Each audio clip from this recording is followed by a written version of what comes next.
नमस्कार, मैं स्वतंत्र कुमार और आप सभी का स्वागत करता हूं आपके अपने चैनल शॉर्ट हैंड टीम पर। तो दोस्तों, आज के इस वीडियो में प्रतिलेखन संख्या 97 के डिक्टेशन को हम लोग लेने वाले हैं। इसे हम दो अलग अलग स्पीड में लेंगे। पहली बार में 90 की स्पीड में, तो दूसरी और आखिरी बार में इसी डिक्टेशन को हम लोग 100 की स्पीड में लेने वाले हैं। अगर आपको ये नहीं पता है कि इसे संकेत लिपि में किस प्रकार से लिखा जा सकता है, यानी इस प्रतिलेखन के प्रत्येक शब्द की आउटलाइन क्या होगी, तो आप इसके पहले वाले वीडियो को जाकर के देख लें। उसमें हमने एक एक शब्द की आउटलाइन को लिख करके बता रखा है। तो 90 की स्पीड में आपका डिक्टेशन स्टार्ट होगा 5 सेकेंड के बाद। तब तक के लिए आप रेडी रहें।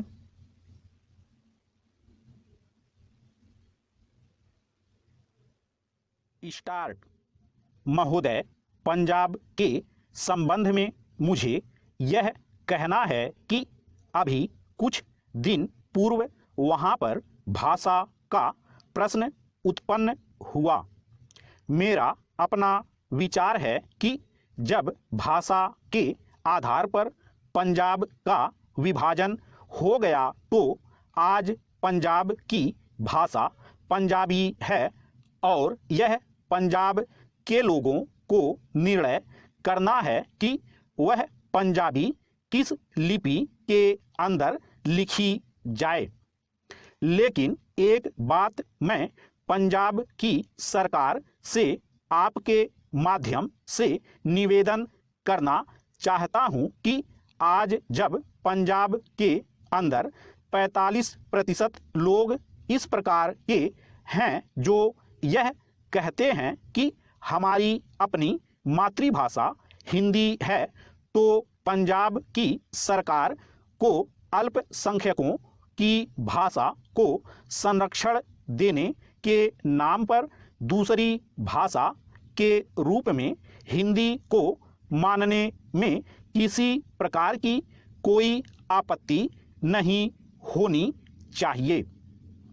इससे दोनों के संबंधों में मधुरता आएगी और किसी प्रकार के अनावश्यक आंदोलन से हमारा सीमावर्ती राज्य बचा रहेगा।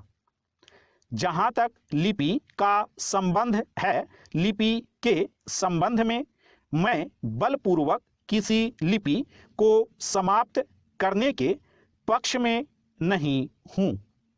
मेरा विचार रहा है कि देश में अपनी लिपियों को सुरक्षित रखते हुए अगर प्रादेशिक भाषाएं किसी एक सामान्य लिपि को वैकल्पिक लिपि के रूप में स्वीकार कर ले तो देश की अनेक भाषाओं को निकट आने में बहुत बड़ी सहायता मिल सकेगी।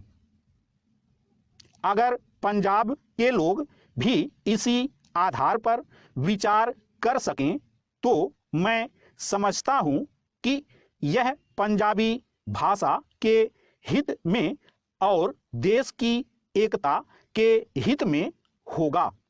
पैरा। अंतिम बात जिसको कहकर मैं अपना भाषण समाप्त करना चाहता हूं वह है प्रश्न जो आज पंजाब और हरियाणा में तनाव का कारण बना हुआ है और वह है चंडीगढ़ का प्रश्न। सभापति जी, आपने देखा होगा कि कल इस प्रश्न को लेकर यहाँ एक गर्मागर्मी का वातावरण भी उत्पन्न हुआ। इसके लिए मैं मुख्य रूप से केंद्रीय सरकार को दोषी मानता हूं। सरकार की अपनी आदत है कि जो इस प्रकार के विवादास्पद प्रश्न होते हैं उनको लंबा टालने की इसकी प्रवृत्ति बन गई है। सरकार सोचती है कि अगर कोई प्रश्न लंबा टाला जाएगा तो लोग भूल जाएंगे और अंत में तनाव स्वतः ही नहीं रहेगा।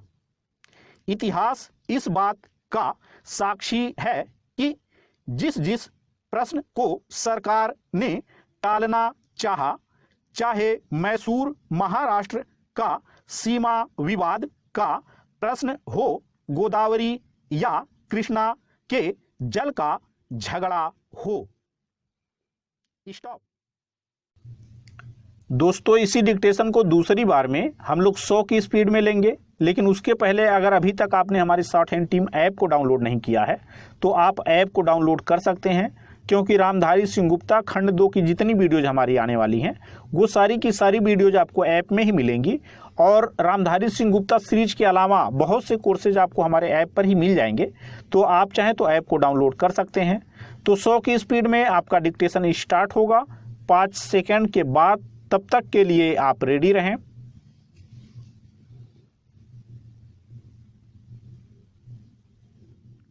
स्टार्ट। महोदय, पंजाब के संबंध में मुझे यह कहना है कि अभी कुछ दिन पूर्व वहां पर भाषा का प्रश्न उत्पन्न हुआ। मेरा अपना विचार है कि जब भाषा के आधार पर पंजाब का विभाजन हो गया तो आज पंजाब की भाषा पंजाबी है और यह पंजाब के लोगों को निर्णय करना है कि वह पंजाबी किस लिपि के अंदर लिखी जाए।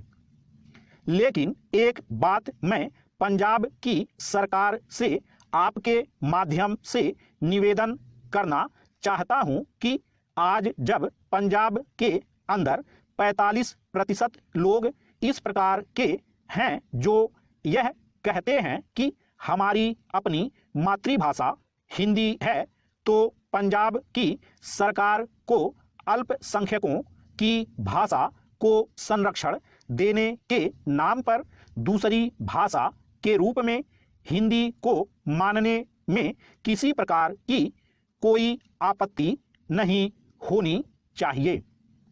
इससे दोनों के संबंधों में मधुरता आएगी और किसी प्रकार के अनावश्यक आंदोलन से हमारा सीमावर्ती राज्य बचा रहेगा। जहां तक लिपि का संबंध है, लिपि के संबंध में मैं बलपूर्वक किसी लिपि को समाप्त करने के पक्ष में नहीं हूं।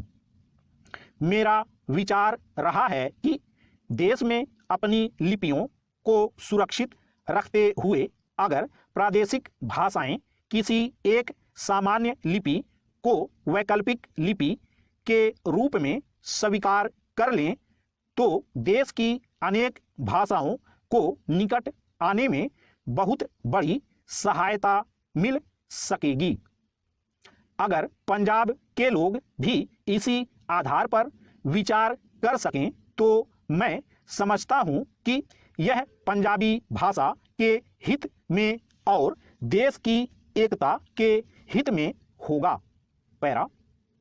अंतिम बात जिसको कहकर मैं अपना भाषण समाप्त करना चाहता हूं वह है प्रश्न जो आज पंजाब और हरियाणा में तनाव का कारण बना हुआ है और वह है चंडीगढ़ का प्रश्न।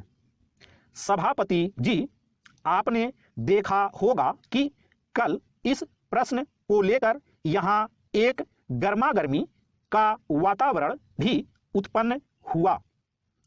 इसके लिए मैं मुख्य रूप से केंद्रीय सरकार को दोषी मानता हूं। सरकार की अपनी आदत है कि जो इस प्रकार के विवादास्पद प्रश्न होते हैं उनको लंबा टालने की इसकी प्रवृत्ति बन गई है। सरकार सोचती है कि अगर कोई प्रश्न लंबा टाला जाएगा तो लोग भूल जाएंगे और अंत में तनाव स्वतः ही नहीं रहेगा। इतिहास इस बात का साक्षी है कि जिस जिस प्रश्न को सरकार ने टालना चाहा, चाहे मैसूर महाराष्ट्र का सीमा विवाद का प्रश्न हो, गोदावरी या कृष्णा के जल का झगड़ा हो। स्टॉप।